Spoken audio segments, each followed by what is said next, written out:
Welcome, everyone, to Stepping Into Your Leadership. I'm your host, Christine Courtney. Our goal here is to give you some actionable takeaways that will help you lead your teams. Thanks for joining us on this leadership journey. Let's get started. Hi, everyone. Christine Courtney here. And before we dive into today's episode, I want to share something a little different with you. So over the next few weeks, we're doing a special series on one of my favorite topics, planning retreats or offsites that actually make a difference. So here's the truth. Getting your team out of the day-to-day and into a new environment can unlock amazing things. Growth, clarity, connection. It can be better than an entire quarter of meetings. You can get a ton of bang for your buck, but only if it's done with care, intention, and a little bit of courage. That's why we're not just dropping podcast episodes. We're opening up the behind-the-scenes playbook, what we've learned from years of designing and facilitating offsites for companies, schools, leadership teams, and even certainly our own staff. In this series, you're going to hear practical strategies for designing an offsite, but also stories, real moments of transformation, and the small things that can make a huge difference. So on our website, you'll also find a companion article that we've written just for you. So first, I wrote a piece on how to choose a theme and why that theme matters more than you think. I love a theme. Who doesn't love a theme? And it really makes a difference, not only how the retreat goes, but how you can link it through the entire year. I've really found that that's a key thing in the past. Second, Tatiana is giving you a peek behind the curtain with a behind the scenes look at how these retreats actually come together. And it is fantastic because if you know anything about doing these retreats, sometimes the logistics alone can kill you. And it's hard to do both things really well. And so you have somebody like a great producer on the ground like Tatiana, and she's going to give you some of her tips on that. And then finally, Greg, in classic Greg Shamie fashion, is going to share how to measure if your retreat is actually working. So when you're in the room facilitating, or if someone else is facilitating for you, you're looking for those clues as to how your team's doing, how you can make it better, what adjustments need to be made, what notes you can give for the facilitator. So guys, whether you're planning your first retreat, you're trying to convince your boss to greenlight one, or you just want to do it better this time, this series is for you. I promise it will make a huge difference in your retreats. So head over to our website. It's ledevpartners.com/podcast. And that is LEDEV partners, which is PARTNERS.com/podcast. If you didn't get that, all the links are listed below if you want to look at the website or at your phone. And when you get there, make sure to subscribe. And that way you'll get every article, every tool, every resource that we're sharing with this series. It's a bundle, but we really want to set your team off in a good way because a lot of retreats start up really soon at the end of summer. And so now, if you haven't already started, now is the time to get yourself a crash course. Your team deserves a great retreat. You deserve a great retreat. There's nothing better than a way to propel you and your team into an exciting year. Give them a true experience where they come back together for the fall, much better, much stronger, more connected, more purposeful, and ready to perform better over the course of the year and knock out some of those goals in a really healthy, exciting, fun way. All right, let's get started.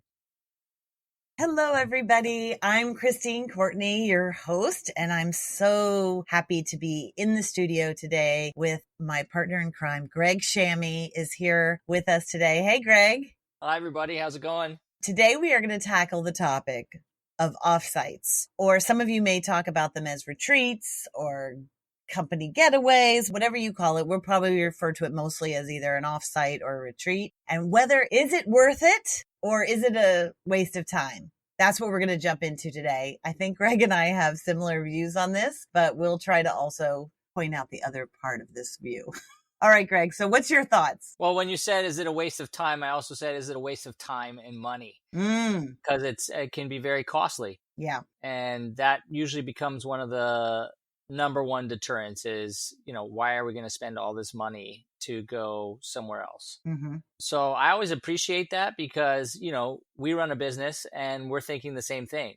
So why do we do offsites? For ourselves. Yeah. I mean, even just starting with that. Well, a couple of things come to mind. One is getting into a different environment is huge, right? Just even in terms of distractions, being able to go somewhere other than you are at every day together is a great way to begin. And that makes me think of that quote, coming together is a beginning, keeping together is progress, working together is success. But the coming together is very important. It's the beginning, and you need to come together with your teammates. And so coming together in a different place, those are the two things that come to mind that are super important when thinking about why invest in an offsite. Yeah. Because, I talk to business owners and managers all the time, and they're like, oh, the thought of either the cost, because sometimes it's very expensive. You're oftentimes flying employees somewhere, right? So it better be worth it, what you're doing. So you have costs of airfare and transportation, or you are paying for them to,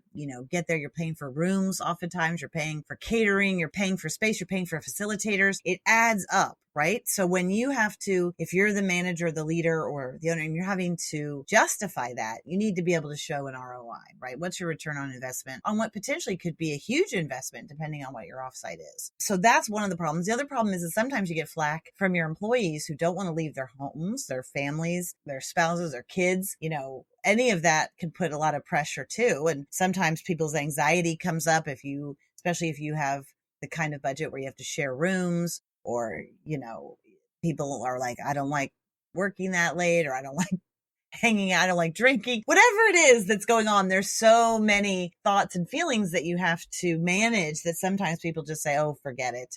We'll just keep going on as is. So I think, are there any other things that get in the way, any other roadblocks that make it sometimes not worth it? Like, let's just put voice to those things and then put voice to the other side of why it might be important to do this work. Yeah, it takes a lot more energy all around to make these things happen. Again, if they're going to be effective, they have to be organized really well. You want everybody to be having a great experience, not just hotel and food and environment, but also the actual content, right? So it takes a lot of effort to really dig into these things. So that can become an obstacle as well. Yeah. And I think those deterrents oftentimes stop us. And if they're too big for you, it might not be the right time, because you're right. It does take a tremendous amount of energy. And if you're the person spearheading it, you have to have more energy than anybody to overcome all those barriers. That being said, Greg and I both really strongly believe in the power of offsites or retreats for your company. And I'll tell you why. Because if you can muster the energy, you can muster some time and some money, you can make for transformational changes in your business that in some cases could never happen without this offsite or retreat. So let's dig into that, because if you have an inkling that this could be right for you, you're probably, I would tell you, that gut feeling is right, and not to let all those barriers get in your way. Push through, because my gosh, have I seen change in my own company, in myself, when I've done things just alone for myself, when I've done it for my company, incredible change, and when we've facilitated for other companies. So this could be from a very small experience to very large. It could be a half day at Central Park to, flying your folks to Colorado. Whatever it is, there is a spectrum of possibility. And I would say to you that don't let your worries about money or time get in the way if you really want to do it. And let's talk about some of the benefits. So, Greg, what do you see? What's one benefit that you have seen? There's so many benefits I've seen, and I'm thinking about actually the ones we've done for people, right? Like we were saying, we do our own offsites for our internal teams, but doing it for clients, something that sticks out to me is that once you've organized this in an effective way and it starts, you have your people all together there with no distractions. And so you're going to get 100%, hopefully, once they buy in, that, hey, this is well organized. This is nicely done. Oh, this is interesting content. Oh, this is really pertinent and relevant to my job and to us sharing information with each other and building a cohesive team. So most of the time, I'm being pulled left, right, and center, and I'm just doing the job as best I can, and I'm missing the connectivity. And so the biggest benefit that comes to mind is the connectivity that happens between me and my other players that run the company, and being able to get sparked by that sharing of information, sharing of ideas, strategy, all that stuff that's going to be coming out of these sessions that we dig into 100% together, where we never have that opportunity because we're working. Yeah, I love that. I love it. So really, we're talking about connectivity. 1, 2, limiting distractions from our lives, right? So that we can focus, all together focus can be incredibly powerful. And I think that idea you alluded to, but just to underline it for everybody, is taking us out of our natural environment, taking us out, whether it's that you work in the same cubicles all the time, taking us out of that environment, or whether you're remote and you're finally coming together, or whether you're hybrid and you finally get to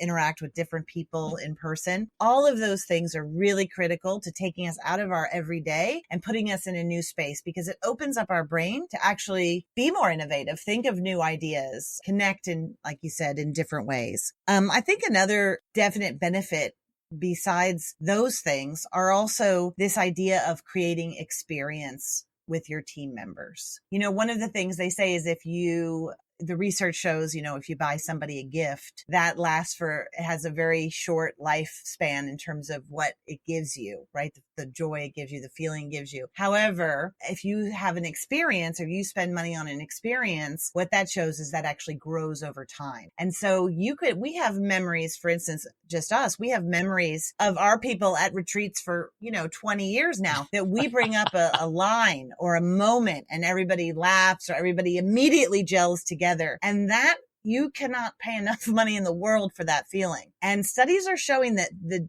younger generations want and crave experience and experience with others more than older generations. So if you're the type that's like, I don't need that, well, think about your younger folks, because they travel more, they go out to dinner more, and they also like to retreat together, create experiences together, be in nature together, be in, challenges together. All of those things that you can create at an offsite that can actually last you the whole year, especially if you don't get that kind of connection all year long. Did you have a thought, Greg? Well, yeah, I love this whole creating experiences, because that's what we do. And in reflecting back on our own personal offsites, I mean, the memories are just gargantuan and incredible. And most of them are from challenges that we had where we had to overcome a problem.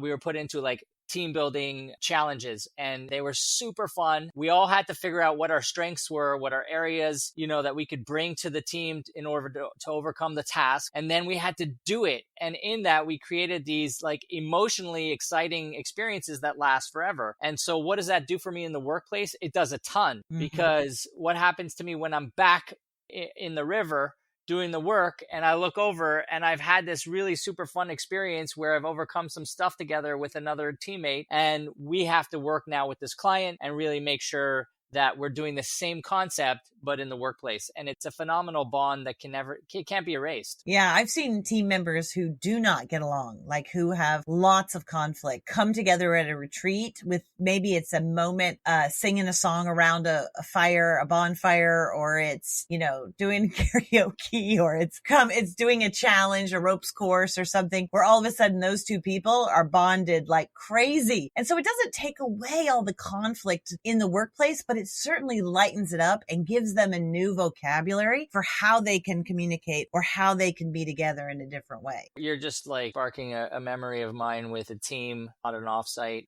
This was a client I was facilitating, and two of the members didn't speak.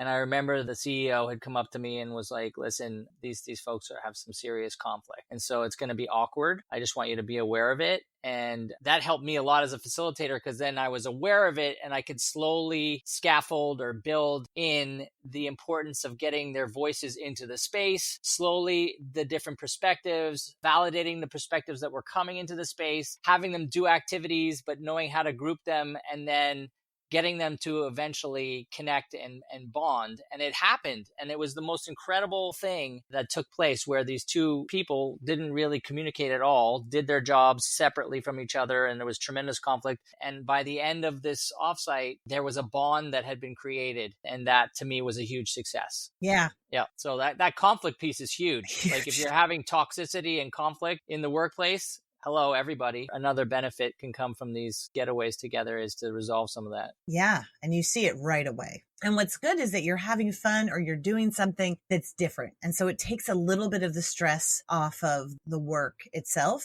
and actually makes the work product go further, because you're pushed in a different way, or your defenses go down a little bit more. You see something differently. There's a little bit of breath and space around it. Before we get into tips on how to do this, Greg, yourself, and it could be on a budget, or it could, be you that you have a large amount of money to use. But before we go into that, I also want to say that it's really important to do these kinds of offsites, not just with your company. Do them with your spouse, do them with your best friends. You can really change the quality of your relationships just by doing it. Do it with your kids and call it this. We're going to go, instead of just a vacation, we're going to do a family retreat for the weekend. We're going to talk about our core values as a family. Or if it's, in my case, I go sometimes with my girlfriends and we always, have some sort of idea of growth and expansion and fun that we're going to put into it. All right. So let's talk about some tips on how to do an offsite if you're thinking about doing it. What's one tip that you have, Greg? Well, I think, what becomes most important is when I've decided I'm going to do an offsite is figuring out what you want to get out of this. What is your super objective, as I like to call it, for this? What are specifically the outcomes you want to have by the time this is over, whether it's a half day, a full day, a 3-day experience, right? And so getting clear on what you want the results to be, I think is super important. And that gives you a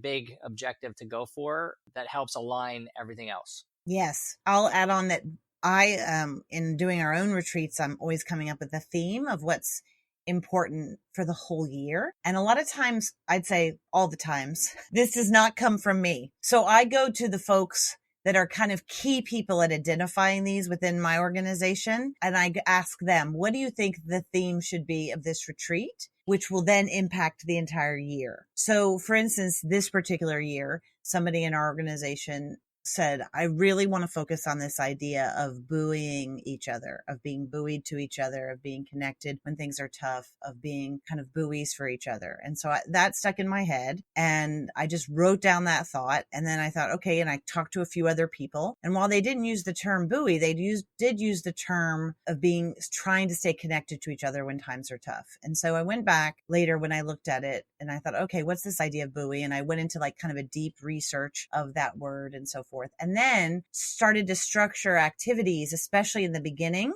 and that they would do at the end that were related to that theme. So then the challenges that we had, for instance, we created buoys, real buoys that teams created that had to float out of objects. They had cardboard and they had duct tape and they had floaties and they had rope and they had markers and they had to create something. They had to create a floating buoy that they could put out into the water that could stay up and float, but also reflect themselves and what they bring to the group. And so that was written on it with markers and stuff. And so that started off our retreat, getting them thinking about that. Like, who am I? What do I give to people? How do I buoy other people? How do we stay buoyed together? And then hopefully throughout the retreat, you have some activities that while they will go off and touch other things, touch upon that theme. And then when the other person that I was facilitating with at the end of the couple of days, she went back and did an activity that referenced that buoying idea and kind of put a bow in it. So that this year, when we come back to our meetings or we talk about things, everybody's on board with that image or that visual of being buoyed by each other. So that's just one idea of a theme.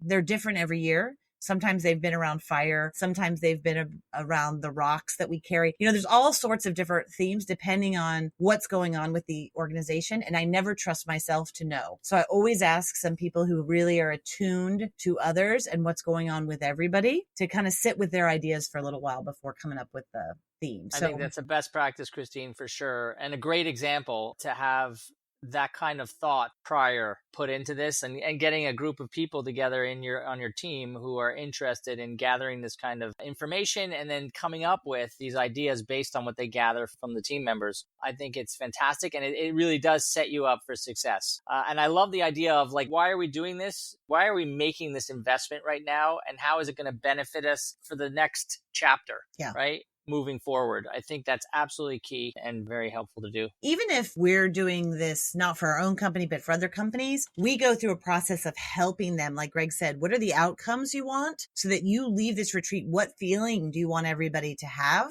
And then we work backwards from there. And also, what do you perceive as things that could be the theme for the year? What would you want? Sometimes those are around alignment. If everybody was really focused in the same way, like a special forces troop, we've done things around that kind of special forces idea or a sports team. How do we get people on board with those types of feelings? It could be anything depending on where you are. But if you start with the end in mind, Greg, you're 100% right. You're going to have more chance of reaching that goal.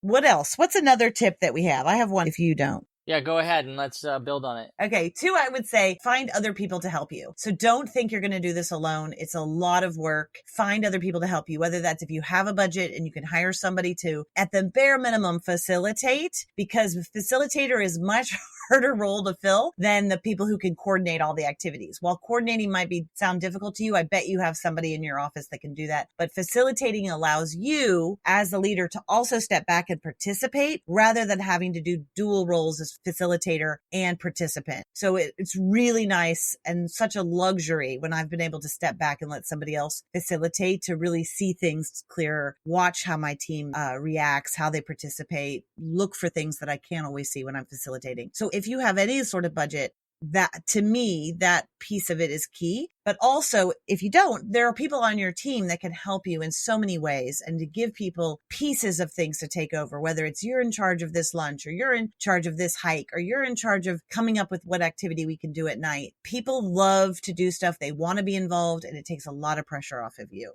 Yeah, I think that's a great point. And being able to delegate the pieces out, right? And bring in different energies to do different things. A lot of times we do the whole thing, but sometimes we'll go in and do a piece too. If it's like they want a strategic vision session, 1-3-5 year vision type of thing with like working on re-solidifying their values or what have you, we can go in and do that in a half day. It's nice to have other people come in and do something really effectively, because then it also propels your other folks to be, when they're standing up to do something, to be inspired by that and learn from that and be able to bring something exciting themselves. Yeah. Tatiana, our producer, wants to say something. Yeah. I have a tip too. My yes and to Greg's tip of having someone outside do it is also making sure that you're processing activities. I remember one retreat where we had to build a bridge that a car would drive over, and we failed miserably. And so the outside facilitator was determined that we made this bridge. So then their staff started to build the bridge for us. That's right. I was appalled because the activity we failed and the learning that could have happened if we would have discussed, and we did, because of course Greg was not going to let it go, but we had to process that we failed because we fail sometimes, and that's okay. And that was such a missed opportunity. So I think, yes, have an outside person do something, of course, because I love that, but also making sure that the activities are processed. Yes. And that you're questioning, because that is where the learning is going to happen. And that's where the connection back to your theme is so important, because like it was such a missed opportunity for that organization to help us go through talking about failure. And I always remember that as a big fail for them. I would never use them again for that one reason. And just to clarify for folks listening, when Tatiana says process, that's our language for really debriefing post any kind of experience or activity that you do. It's really like, okay, well, what happened for you? What happened for us as the group? What lessons came out of it? What did we learn? And what are we going to do differently moving forward? I mean, that's simple. Just asking your team members those questions, and that's going to lead you into them having some realizations that are going to be super helpful and connecting it back to their work. Yeah, and that is the difference between having professional facilitators and having people who just maybe work at the hotel who run an activity. If they're running AeroTag, they know how to set up AeroTag to keep you guys safe, but they don't know how to process the activity with you. So don't expect that those folks are knowing how to do that, because that is a definite skill that you need a facilitator to do. And Tatiana, thank you for reminding me of that moment. That was incredible, because you could tell that their goal was for us to succeed, even if it meant them themselves doing it, not us, right? And so we had to process that kind of on our own separately. That's a good reminder. All right. Another tip is to think about a combination of activities. So no matter if you're doing this in your backyard because you have no money, or you can get the most high priced hotel in Switzerland, you want to have a combination of activities to appeal to everybody. So you want to have a combination of some sort of nature and outdoors. And I got to tell you that probably the number one complaint we get from people who go to offsites is that they go to these beautiful places and then stay inside a conference room all day. That is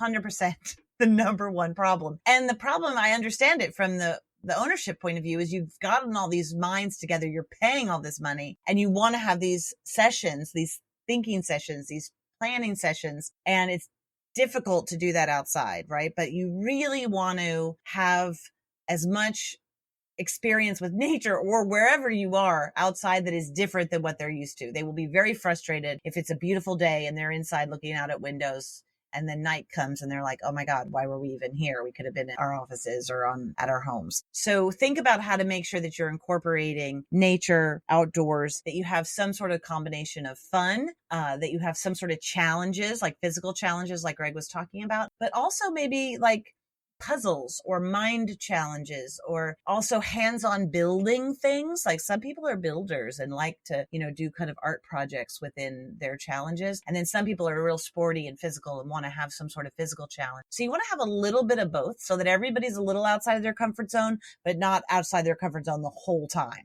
Right? You want to have something where they're also in teams. So people who like to do that stuff can excel and other people can sit back. And so you have this idea of I'm leading now, I'm stepping back, and everybody has a chance to feel good. And then also people have a chance to like assess themselves and, where they are and where other people are. I think it's so good, Christine, that variation is key. And I like to get those team building stuff activities going early on as I build the group. And then from there, dig into strategic stuff, right? Because once I've had that experience, then I can I'm not only physically and mentally perked up and ready, but now I'm ready to dig into, okay, let's look at the business and let's strategically, come up with some plans and action plans on how we want to move this forward together based on where we're at, what's happened in the past, and how we want to move forward better. So I think it's combining activities is huge. Yeah, perfect. And it's the way that he just structured it, really important. So first, when you get there, you break the ice with some immediate fun, low stakes team building. You don't jump into a huge ropes course right away. You start off with some very light, fun, get to know you,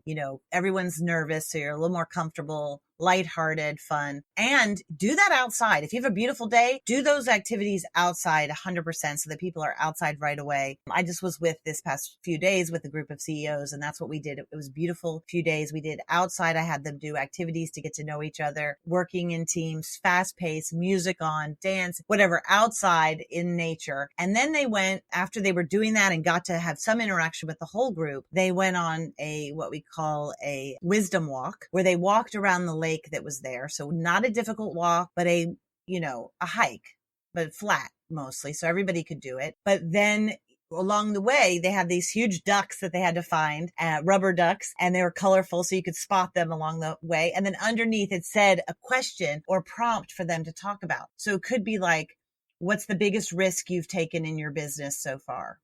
And then you put that duck down and you walk and talk and so forth along the lake till you find the next duck that leads you to what keeps you up at night, right? So these were questions that were for a bunch of different CEOs, but for your company, you could see how that wisdom walk could be related, right? Then that first day, you've had some good one-on-one time. You've had some good group time, and then you're going to have a great meal and some fun at night. And then the next day, Greg's right, dig into some content inside, focused, whether it's your vision, mission, values, whether it's your goals for the year, whether it's how to get more aligned, whether it's learning a new skill, right? Whether it's learning Working Genius, for example, or certain kinds of leadership styles, whatever it is that your group needs. And then you spend the night, outside again that night and doing something outside. But that indoor time is important because you're going to lose them if you're outside working on alignment and strategic vision. Oh, you just made me think of another important piece before we bring this to an end too, is the ending itself and how important the final activities are of an offsite. Because it gives, again, the importance to their voices of the participants and the experiences of the participants. And so doing a really strong closing that allows you to reflect back on why we did this, what came out of it, what got sparked for you, what's sticking with you, and what are you going to put into action because, which is absolutely so important, is huge. And then obviously some appreciation is something we always like to build in too, because then you end up leaving with an opportunity to give some props to your fellow teammates based on the creative experiences you've had together. Yeah. And feeling that back, right? That's a great feeling to leave with. So those are two great things: action steps, your takeaways, and then some sort of appreciation, gratitude for this time together and for each other. I also just want to say that just as important as the ending, which it is because it's a catapult, right? It's a catapult to spring from, is the beginning. How do you make people feel cared for. You know, I have some folks on my staff who are great at this. And in the past, they've thought about it. Do we have a bag made for them? Do we have some swag that they don't know about that we leave in their room? Do they get something that makes them think, you know, with snacks or things that are carefully curated for them? Can make somebody feel really appreciated. And I always start by thanking them for giving up this time with their family and friends and pets and so forth to make this happen. That's really key to like letting everybody let go of any sort of bitterness or feelings of like, why am I here? I've got so much stress at home, or I got to find a dog sitter or whatever it is. Yeah, you always do that. It does. It totally is like, oh, thank you for acknowledging what I've had to do to come here. So I always really appreciate it. And it does allow me to sink into what's about to come. Yeah. The other thing I just thought of, Christine, yes. is so the beginning, the ending, they're obviously super important. As the ending happens, what's the next connection to what just happened? So if you do come out of it with someone who's put together, you know, some company goals or whatever content you've created in the offsite together, right? That's going to propel you forward. What are the next steps? So the debrief that happens post the offsite, and how do you keep that energy going post the offsite? So most people, it just drops. And so having intentional connectivity to that, I think is huge. Huge. That's a great last thing to leave everybody with. We hope you try it. Even if you have no money, don't let that stop you. Even if you have no time, like I've said, I've done them in the park where everybody's met at the park with their Metro card or whatever in hand. They bring their own lunch if you can't afford it, but just get out of your norm. At least once a year, people will remember it. It creates experience. If you have a ton of money to do something really cool, a friend of mine, a CEO, took all his staff to Red Rocks this year in Colorado. What an experience they had there, right? You can do anything that you put your mind to, and your staff will remember it. So jump into it. If you need help, reach out to us. We're happy to give you ideas or help. Our website also has lots of ideas and resources for you. So thanks you guys for listening, and we'll see you next week. Thanks, Christine. Appreciate it. Thanks, Greg. Thanks everybody for listening. I'd like to give a special shout out to our podcast producer, Richard Francisco. Check out our notes for any details. And if you get anything out of this, please follow us. And if you enjoy it, please take a moment to rate us or write a comment. It will mean the world to us. We'd love to hear from you. And if you just can't get enough, follow me on TikTok and check out tlpnyc.com/podcast for more information.